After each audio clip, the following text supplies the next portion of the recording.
Which college quarterback is going to on a Heisman run in 2025? Let's talk all your dynasty options. Let's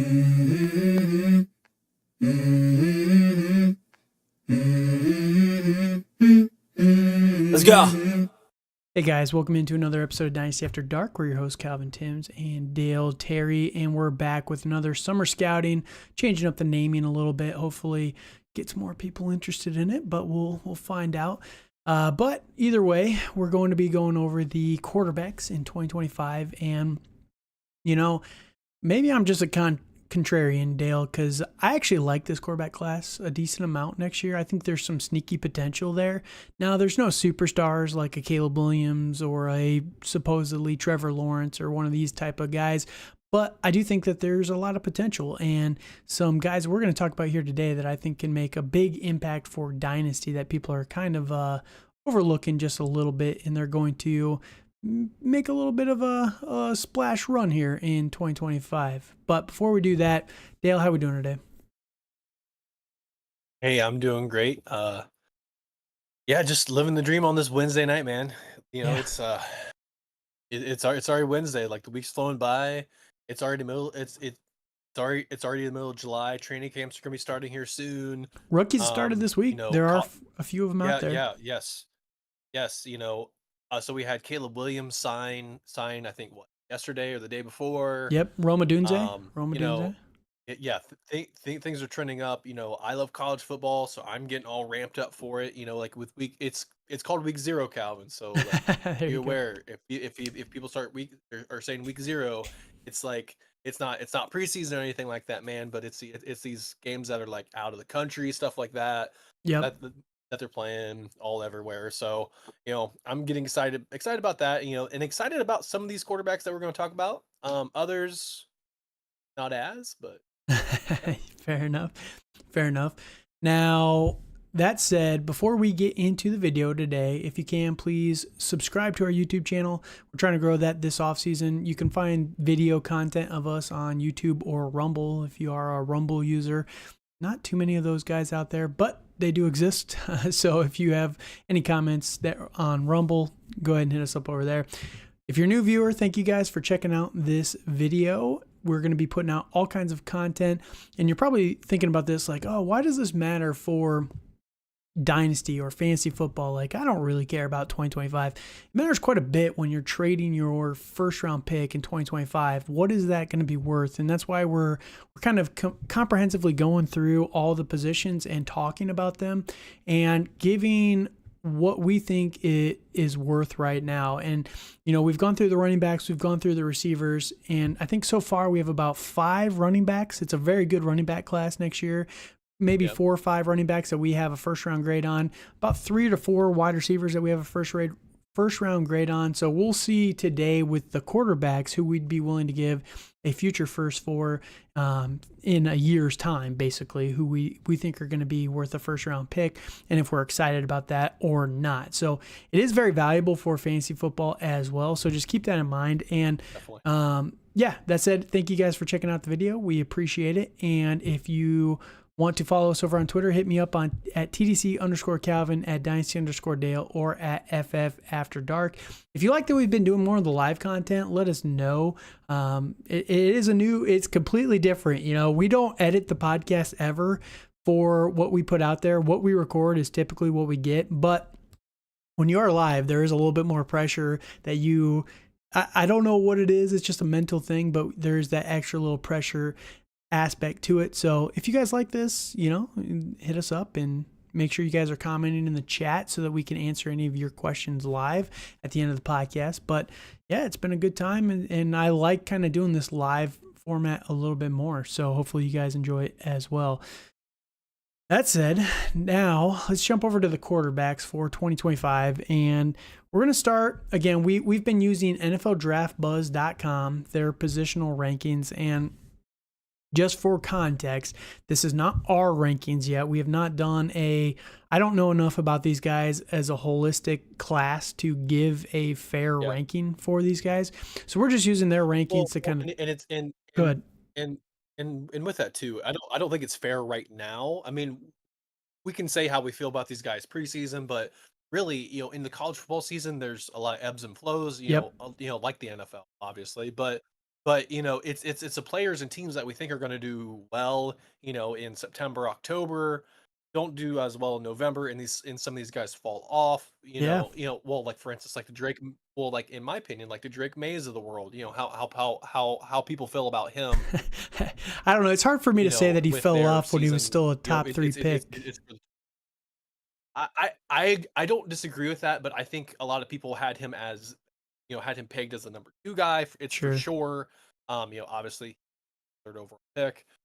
So I think a lot of people had.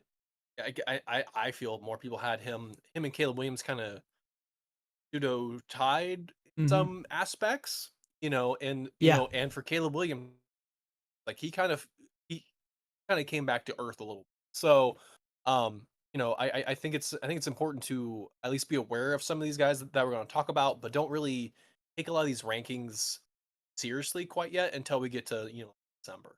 Yeah, definitely. And you can definitely see the guys that go on the miracle Heisman runs, right? Joe Burrow was left for dead essentially until he went down to LSU and was able to put together one of the best college football seasons of all time, right? And ended up going number 1 overall as the clear favorite to go number 1. So, you have the surprise out of nowheres. You also have the long-term guys and the guys that can also disappoint potentially, like Drake May. So we're going to talk about these guys and we're going to have a good time here today. Let's start with NFL Draft Buzz's number 1 quarterback, and that's going to be Quinn Ewers. Now, Quinn Ewers, it's hard to say how to value Quinn Ewers right now. He's 195 pounds, so he is very small for a quarterback. 6'2". He has a little bit of a rushing profile too. I think he's a little bit more mobile for a college guy. Now, Quinn Ewers is someone that I've actually been interested in for a while, so I've been paying attention to him. I am not the college guy. If you watch this every single week, Dale's more of the college guy. I'm more the NFL guy, but there are names obviously that I do know. And last year, Quinn Ewers only had 59 rushing attempts, so wasn't super mobile, but I do think that is part of his game. And I want to see if he can tap into that a little bit more in 2024. But weird transition to the NFL or to the college starter scene for Quinn Ewers. Was the number 1 prospect back in, I think, 2020, 2021, that time frame. He leaves high school a year early, so he left as a junior in high school to go to college, goes to Ohio State, doesn't do anything that year. His freshman, air quote, freshman year, senior year, I guess, whatever you want to call That's it. because he was behind, likes of Yeah. Justin Fields, Yep. CJ Stroud was there. So like it was a very crowded room at Ohio State, which I was a little surprised that he went there to begin with. Sure. I always felt it was just a money grab. Yeah, they paid him. That was Yeah, yeah, yeah, NIL just yeah. started. And yes, and I honestly feel it was probably best interest to kind of, well, with what Ryan Day has done, Yeah. there's a lot of things that you can say negatively, but I will say one thing that I feel he does pretty well is develop a college. Ryan Day. Yeah, he does. He So makes it easy for him. yes, But unfortunately, we yes, he never got does. to see that from Quinn Ewers because after that Yes, first correct. freshman, senior year, whatever you want to call it, he transfers to Texas, starts as a freshman at Texas, 10 games played, mediocre season to say the least.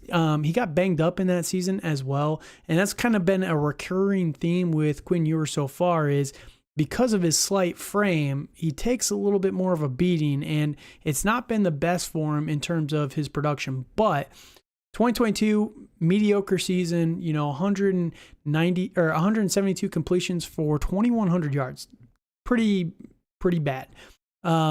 He had 15 touchdowns, 6 interceptions. Last year, 2023, big step up in terms of all of his passing stats. 100 more completions, 272 completions last year. He had a 69% completion percentage, which was pretty nice.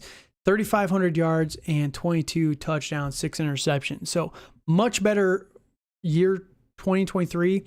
Decides to ultimately go back to Texas for this final year, his junior season. He was draft eligible because of him leaving high school early and everything like that, regardless of the non-Ohio State season.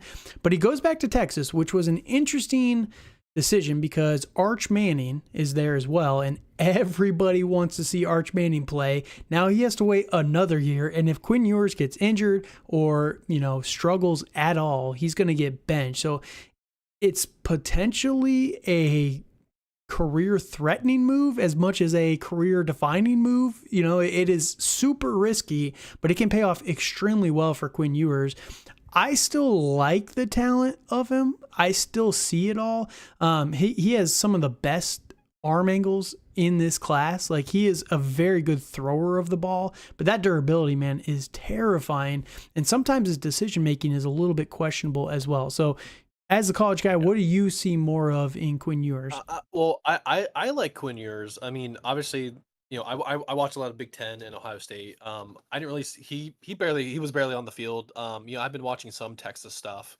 Um, he can be very Mahomesian, Yep. like college Patrick Mahomes. You think college Patrick Mahomes, Yeah. under the radar, gunslinger mentality, stuff like that. I think where Ewers falls a little short is some of the nuances, some of the footwork, a little bit like that, which he's able to learn. But I don't think he's.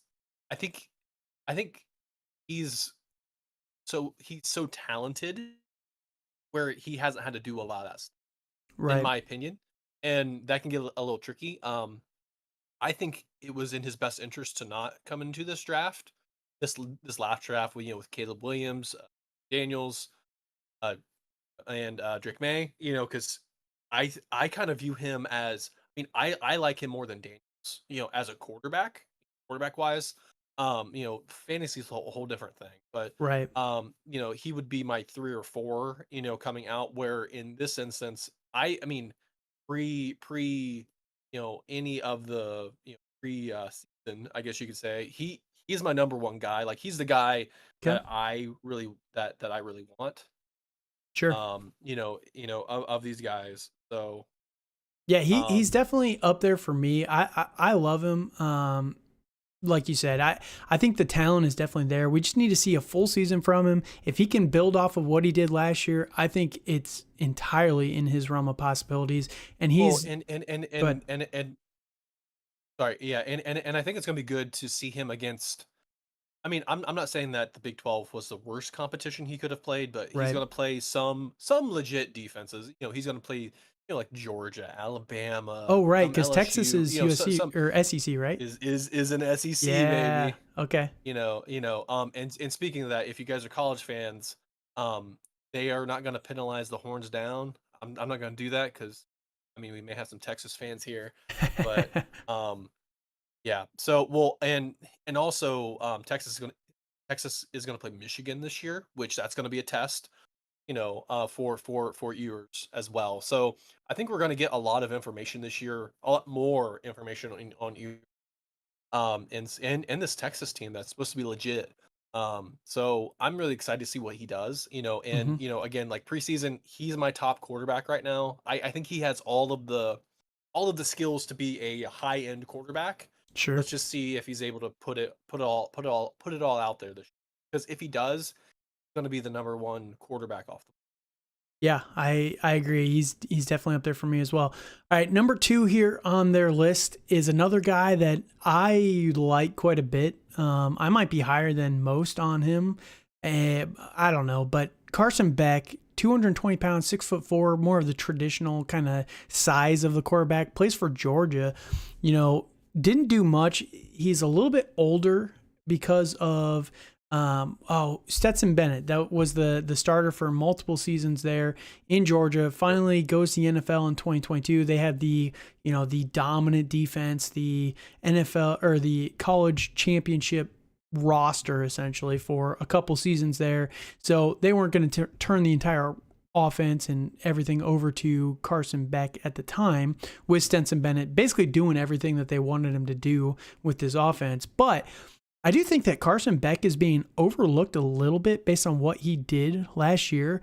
And it was really under the radar, in my opinion, because you hear all the noise about all these other guys. And last year for Georgia, with, Georgia's not seen as an offensive powerhouse, and this is also with Brock Bowers being banged up quite a bit last year as well. So keep this in mind. Was missing his probably number one receiving option. And again, it's not a star-studded grouping of receivers here, but 302 completions last year with a 72% completion percentage, which is nuts, for almost 4,000 yards in college, which is just amazing. 24 touchdowns and 6 interceptions. So you really didn't hear about that much in maybe it's just me, but Carson Beck was dominant last year for Georgia. If he can build off that this year, man, he is going to potentially make himself a lot of money as the number one quarterback off the board. So am I crazy in loving Carson Beck as much as I potentially do here?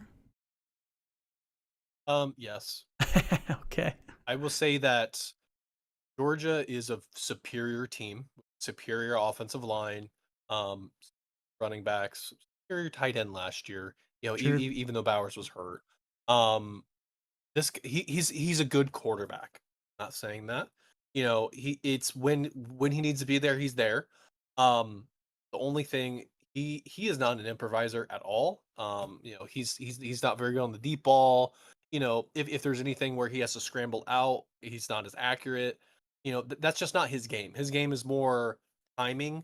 In the mid range, short range passes, that kind of stuff, and that could be good, but he has to have an offense tailored for that, and really, he's a system quarterback. I'm just gonna say it. He's a system quarterback to me. Hey, so was Tom Brady, for a while. Well, this guy's not Tom Brady, so I'll be very honest. So, I think he's a good player. I think we need to see a little bit more out of him. I think, I know he did really good. It's the passing percentages there, yardage is there, all this and that's there. But I feel, I mean, I'll probably get a lot of heat for this. I'll take it. There's only, in these elite conferences in college, there's only a handful of elites. So, for instance, like the Big Ten, you got Ohio State, that team up north. You got, sometimes Penn State. Sometimes, and there's gonna be others coming this year with Oregon. Blah blah. Sure. And for the SEC, you have Georgia, Alabama, LSU. But other than that, all the other teams are dog water, man. So, I'm not excited to watch, Ole Miss, Arkansas, personally. What a hater. Yeah, or like Vanderbilt, Kentucky, and that stuff. Like, they're not playing these world beater defenses that a lot people perceive the SEC to have. Sure. So, I feel I'm more interested to see, now that some of this NFL talent's gone from the roster the past couple of years, I know they're still turning these guys out, in a turnstile. But right. I'm interested to see what he does, with this NFL draft buzz. Like, they have him projected as, a top 10 pick. I think he will be, for sure. Yikes. And his number one player comparison is good old Zach Wilson. Yikes. Zach Wilson was good, man. In college. He was good. Calvin, okay. The Jets ruined Zach Wilson. The Jets ruined him. Zach Wilson was garbage. Whoever saw his tape at BYU, he played against horrible defenses. Yeah, he played hero ball. He was doing a lot of Johnny Manziel stuff. That's fair. And, that is fair. He did a lot of Johnny Manziel. Carson Beck, whoever we're talking about, Carson Beck. He is not Johnny Manziel. Like, he's very surgical. I feel he has that. Has those traits. He has the size. I think he's just missing some of the improvised and on the it's the bootleg stuff that in this modern NFL you have to have it to be successful. That's my worry. Yeah, that's fair. So the biggest thing for me, and again, one of the reasons that one of the things I think a lot of people overlook with quarterbacks is the surrounding talent, right? Justin Herbert. People did not like Justin Herbert, right? But when he was coming out, now everyone loves Justin Herbert, and he's a really good quarterback, right? But when he was coming out, you say, man, who else on his team is being drafted in the first 3 rounds? Like nobody, right? From an offensive standpoint, right? Now, obviously, Brock Bowers gets drafted top 11. He was number 11 overall. But other than that, I don't really see too many amazing receivers on this roster. There might be a couple second or third rounders here in the next couple of years, but there's no first round talent there. Same with Drake May. His best receiver was Josh Downs, who was a second round pick by the Colts.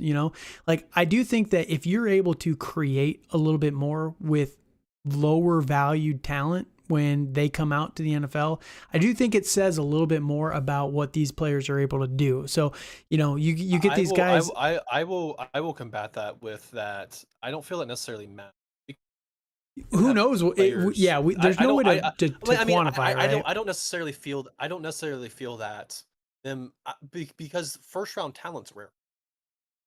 That's there's only 32 here, right? But yes, no, I get it. Literally, there's only 32. I know, I know, but you got guys like Justin Fields, right, who has Ohio State, right, and they pump out multiple first round receivers every single year, and you can say, well, Justin Fields was a really good passer in college because of the weapons, made him look a little bit better. He goes to the NFL and he struggles a little bit. Justin Herbert was a really good passer with no weapons, goes to the NFL and it still translates. That's the only thing I'm saying. But I also feel that having a solid offensive line, having a good scheme, and having a good coach, having good coaches there, is extreme. I agree. We'll see what he can do. I don't want to get too much in the weeds on Carson Beck, but we'll see what he can do here in 2024. If he can repeat on it, I do think he's going to make himself a lot of money. That's kind of the moral of the story. I think he will too, and I think he's going to bust like we've seen some. We'll see. We will see. Now, I like him. Dale hates him. So you can let us know in the comments whether you like Carson Beck for this upcoming season. Another guy that I know Dale's not going to like a lot is going to be number 3 here on their list, Shedeur Sanders from Colorado. Colorado, my God. 215 pounds, 6'2". Obviously, Deion Sanders' son. Deion thinks he's going to end up being the number 1 overall pick. I am hesitant to put him there. I will say this guy's fun. He is fun to watch. He's fun. He is fun to watch, but boy, oh boy. I do think that he's a decent. I think he's a little underrated as a quarterback. I think he's a little bit better than people give him credit for, but at the same time, he gets way too much praise for playing in the Pac-12. Essentially, you know what I mean? He plays nobody. Well, and for playing and for being a 4-8 team. Yeah, that's also a good point. They're getting hyped. Now I feel he is a very talented guy, like he was at Jackson State with his dad, primetime Deion Sanders, and then he went to Colorado for the past couple years. So, I think the biggest thing I have for Sanders is he does not have internal block. He's playing. If we're talking Manziel ball here, if we're talking Manziel ball, this guy plays it, which it can be. He does. I feel he does because I feel that his offensive line is full of a bunch of like high school freshmen. It feels like they don't know what they're doing. Yep. I mean, it's very rough. It's really rough. He was sacked last year. Yeah. Like I part of that is part of that is on him. He, like you said, he has no internal timer. He's kind of like Will Levis, just in the Pac-12. You know what I mean? Like zero internal clock. And which in the NFL, that's going to make you turnover prone. That's going to make you get hurt. So now I think really quickly. So the benefit and the reason why he's interesting, right? You go back to last year. First year in a big conference where they track the stats and all that stuff, you can find his Jackson State stats, but I'm not going. If it's not compiled here, I'm not going to find it. Let's just put it that way. 298 completions last year in the Pac-12, not bad, especially given the talent. Obviously they have Hunter, Travis Hunter.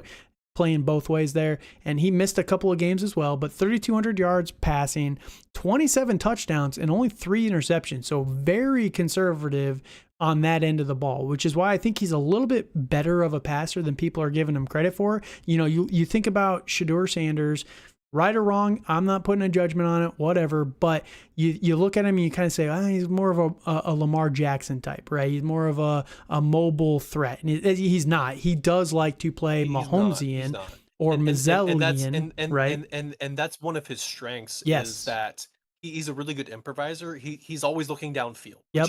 which is really, really good, you know, and, you know, but also that can lead to, but he just needs to fix his own if right. he fixes that, if he fixes that, I think he could be really good. He has really good arm talent. Yep.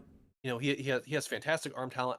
I know he has good football IQ because of his dad. Yeah, and he's going to have a great promoter because of his dad. So he's going to be a high pick. Yes, he will. As long as he does well, right? So let's say he's top 10. Now, so let's go back really quickly. So Quinn Ewers, let's say he gets top 10 draft capital next year. Would you be willing to take spend a first round pick in 2025 on him? A first on Ewers, yes. In a super flex league, obviously we're talking purely super flex here for quarterbacks. I would be willing to on both Ewers and Beck, given top 10 draft capital. I think Beck, I would be. If he gets top 10, would you? A later first. Okay. A later first. Yep.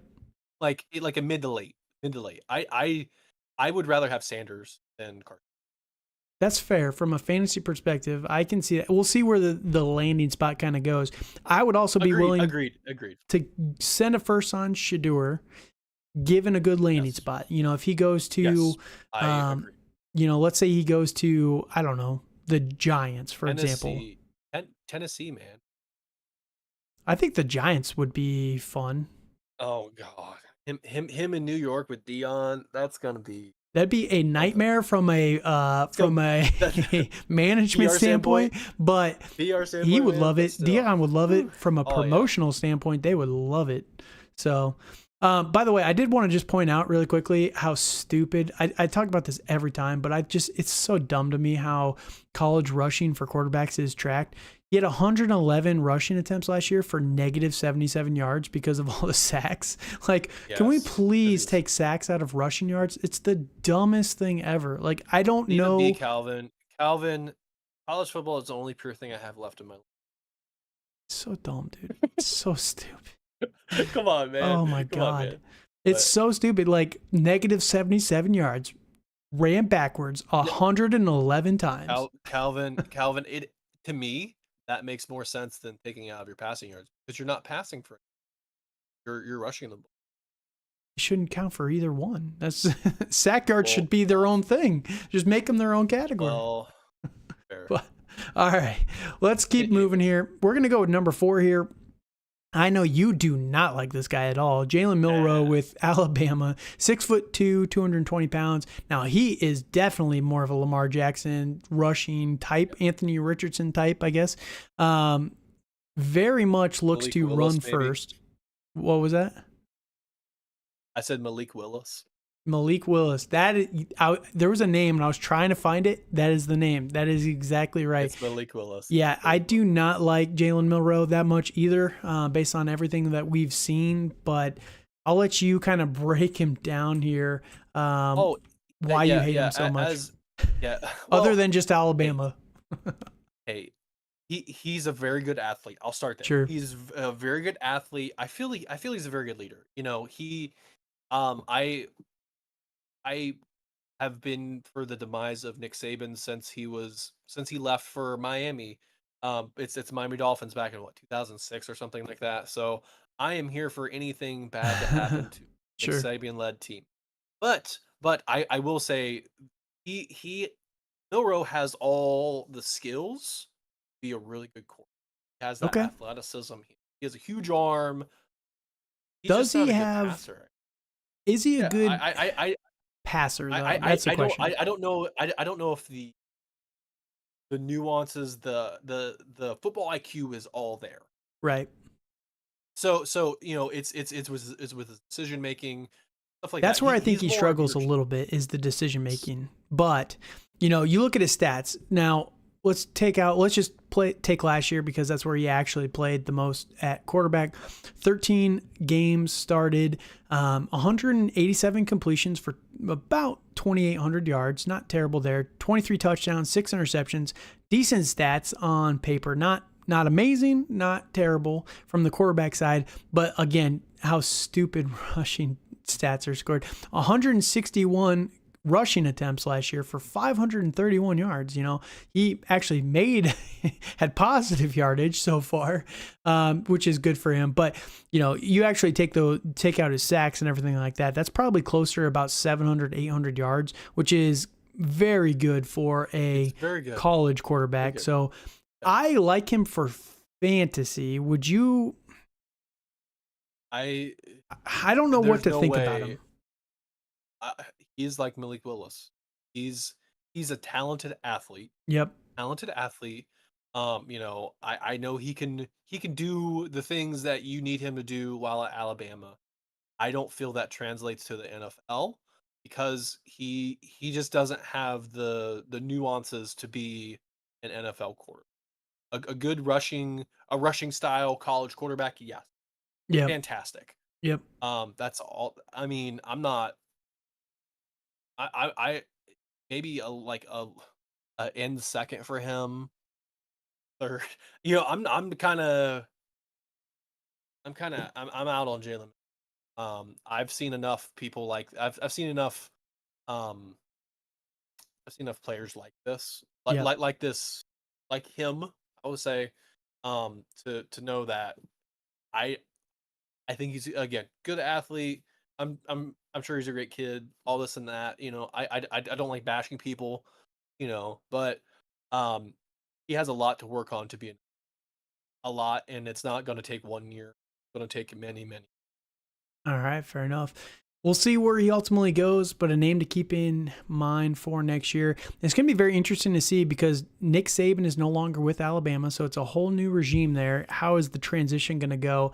And if he can prove it with a new system and everything, then maybe he can kind of prove that to the NFL as well. But Alabama for a long time there was just a pipeline to the NFL. So we'll see where that ultimately leads for Jalen Milroe, but he could be fun for fantasy. He definitely could, because of his rushing upside. Jalen Milroe, if he goes highly to a decent team, man, the fantasy production for the rushing side is going to be something to keep in mind. So, all right, number 5 here, Drew Alar from Penn State.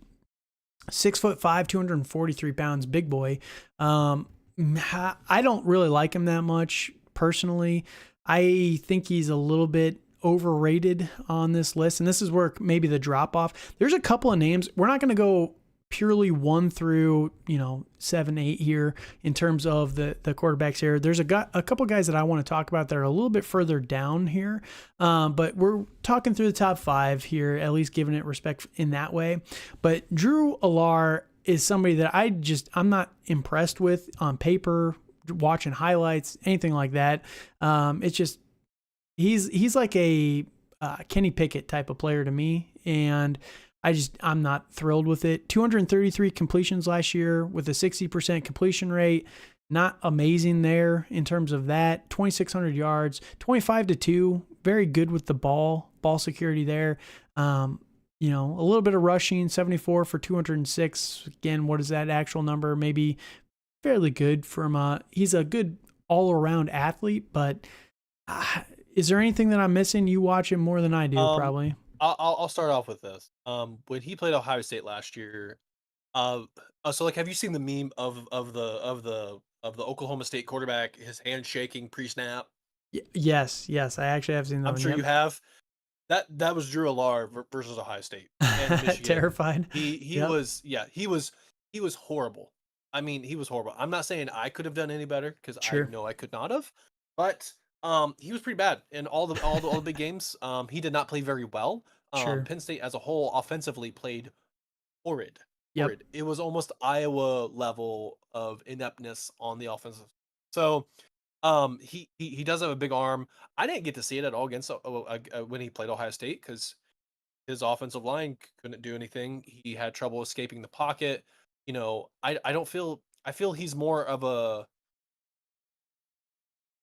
I'm not saying he makes a lot of bad decisions necessarily throwing the ball. I think he tucks the ball a lot more than what he should. Hmm. And I think he's scared to make a, a bad decision. He's scared to make a bad choice. He's scared to throw the ball in where he thinks he needs to. Risk averse, And that's basically. yes, Yep. which isn't a bad it's not a bad thing, but he's not making not he's not a playmaker. Sure. Not. Not. Yeah, he So, seems like you a know, game manager, and it's just I I'm not that he's interested. he, he- he's very timid, Yep. when it comes to that, which I get. He wants that ball security, but like if you're getting blown out anyways, like you might as well chuck it deep, you Yep. know. You All might right. as well try. So, I just he's not consistent. He's not I don't know. I could see him falling out of the He top five. I don't think he's somebody in a year's I time that we're think going to be talking about that much. I think for him, he needs to go back to college. And It's always risky, but yeah, potentially. That is definitely a potential for him. So we'll see what happens with Drew Lard. Just a name to keep in mind. Again, he's top 5 on this ranking. I don't think he'll be there in a year's time. I don't think he's going to be there for the draft. So a couple of names. We're going to talk 3 more players here, and they're guys that are a little bit further down the list. So we're skipping down a little bit here to number 7. Connor Weigman from Texas A&M. This guy is extremely interesting in my mind. Has dealt with a lot of injuries so far through the last couple of years. Through 2022 was a freshman, played 5 games, 73 completions for 55% completion rate. Not amazing there. 900 yards, 8 touchdowns, no interceptions. Last year, 4 games played, 82 completions for 69% completion percentage and 1,000 yards. 8 touchdowns, 2 interceptions. Like when you watch this guy, he looks really good on tape. Like even just watching highlights of this guy, you're like, man, this guy looks like a really good quarterback. Cannot stay healthy though. And that's going to be the biggest thing. If he can stay healthy this year, put together a whole season and a good season with what he's been able to do so far just on the field when he's healthy, dude, this guy is a sleeper dark horse candidate for top 10 NFL draft pick. Like this guy could be really good in my mind. And I think he's yeah. rightfully down the list a little bit further just because of the injury piece. But this guy has all the tools that you could possibly want for a starting NFL quarterback.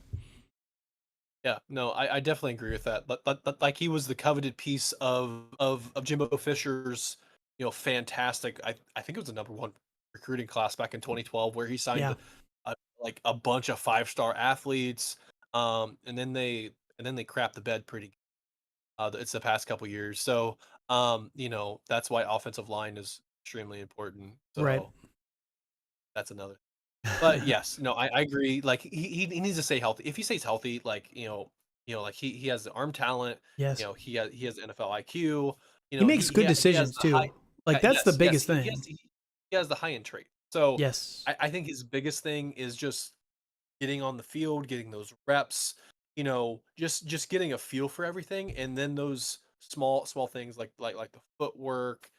Some of that will get there, but it just needs to get down, like just be on the field and not just be throwing in practice. Right. And the injuries, the one that ended it last year was the foot injury. So not really. Maybe it's something that if they can fix that, he can come back and not have a recurring injury there. It always does scare me, foot injuries, because they can linger for a very, very long time. But just something to keep in mind. Another name to watch. Again, this guy, I just don't want you guys to be surprised if he makes a miracle run and it's all of a sudden being talked about as a top 10 pick. He has every trait, like Dale said, all the high-end stuff that you could possibly want in a quarterback. So Connor Weigman with Texas A&M. Next guy we're going to talk about really quickly is going to be Cam Ward from Washington State. He transferred this year, did he not? He's at the U now. Oh, right. Miami?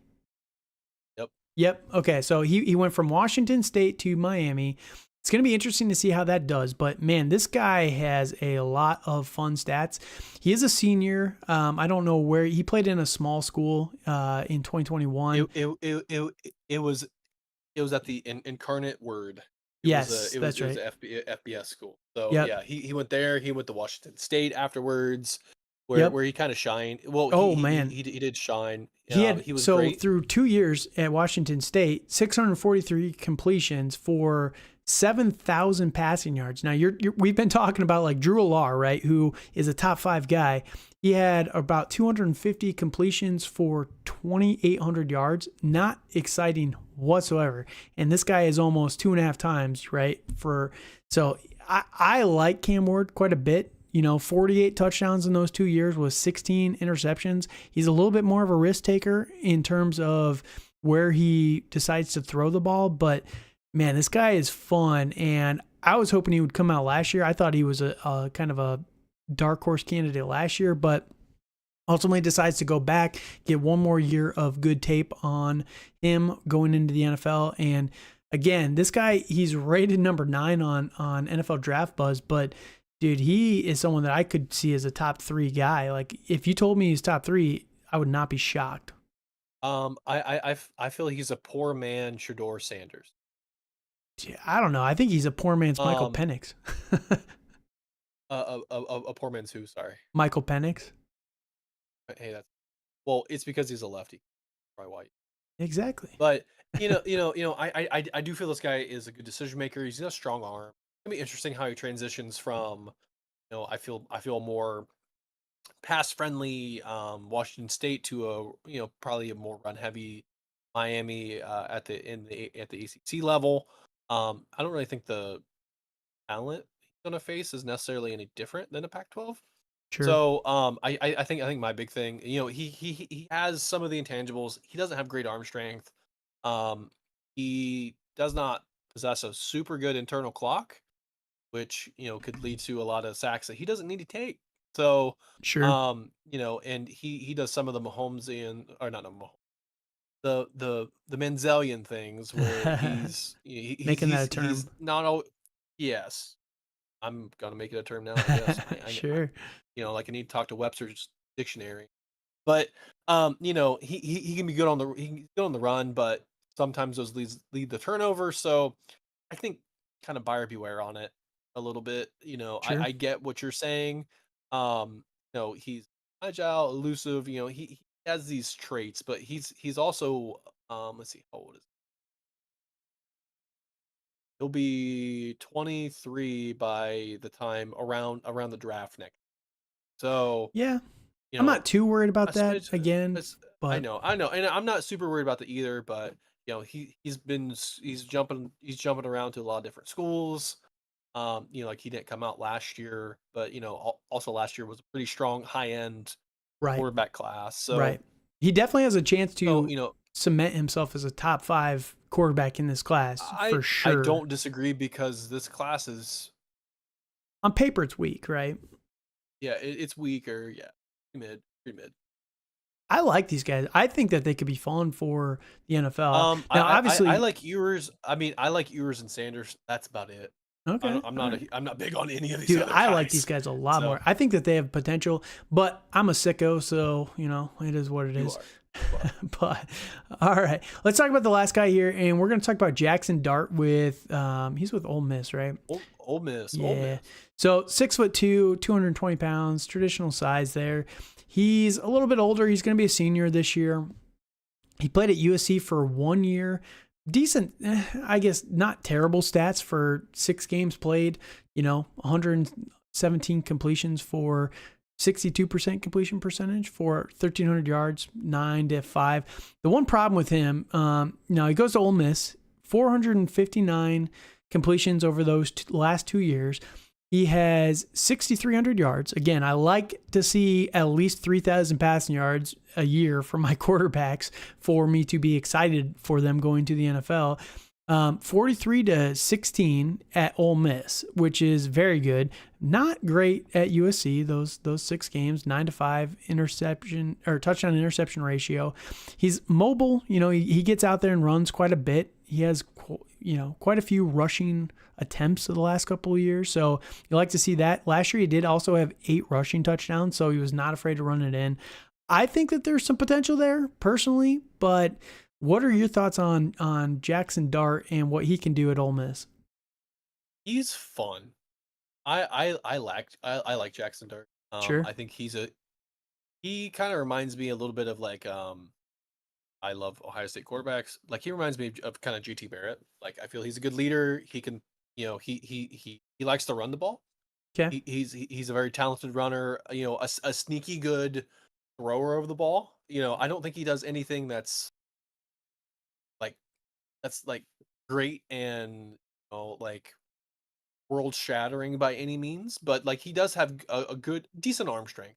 It's decent arm strength. Yep. I feel with him in Judkins the past year or so that with that like being really good to play off of that, play action, stuff like that. I think he needs to get better about reading defenses and reading his reads a little bit better. More of that. Like he needs to be a more nuanced quarterback. Okay. Said that a lot, Okay. and I kind of feel a lot of these guys that we've talked about kind of lack some of those skills. Like it's the footwork a lot of the time.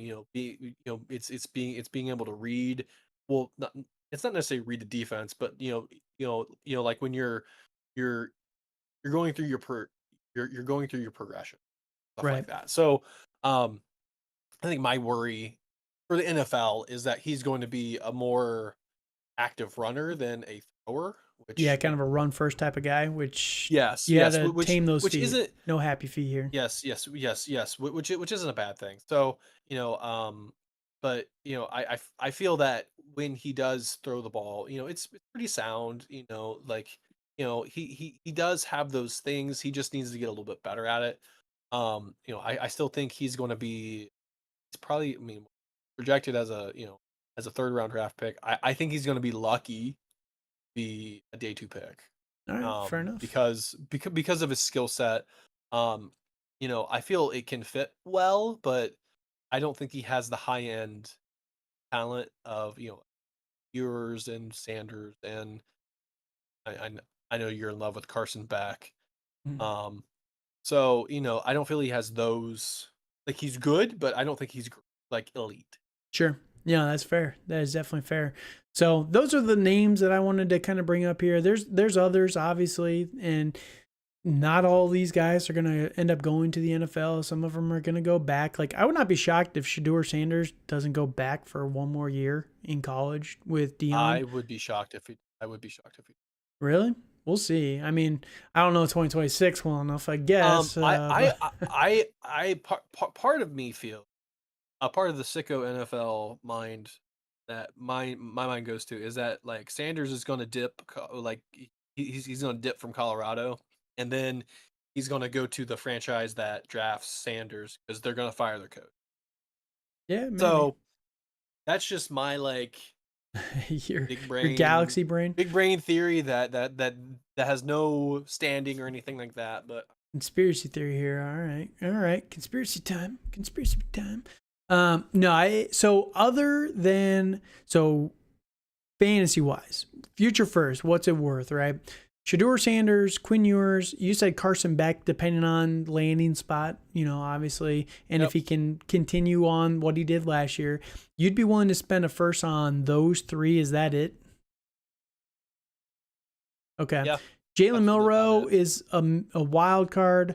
Connor Yeah. Weigman, Cam Ward, these guys are wild cards in my book. Those three, I like those guys. I think that there's high end traits with all three of those that, from a fantasy perspective, that they could be very interesting. So those are probably your second rounders right now. But with 3 first round quarterbacks in a super flex, we now have 5 running backs, 3 receivers, 3 to 4 receivers, and 2 to 3, I guess, quarterbacks. So it's a little bit of a weaker class, especially for the later first next year. So if you wanted to move that for a more known player in 2024, I don't blame you, but I do think that you have to look through what you need, right? Obviously, if you're someone who needs a running back and you're trading a future first for, I don't know, Travis Etienne or a Kenneth Walker or somebody like that, a Kyron Williams, all these guys that have a little bit more of a question on them. You know, there's those question marks. What's their value going to be in a year's time?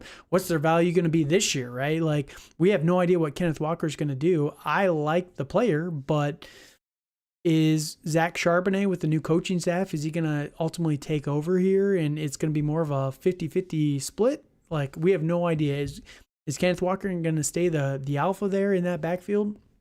So why give a future first for one of those guys when you can just get somebody that we like a lot more in 2024? Now, conversely, if you really need a tight end, then you can get, you know, who's I don't know, Dalton Kincaid or one of these other guys, TJ Hawkinson or Mark Andrews for a first.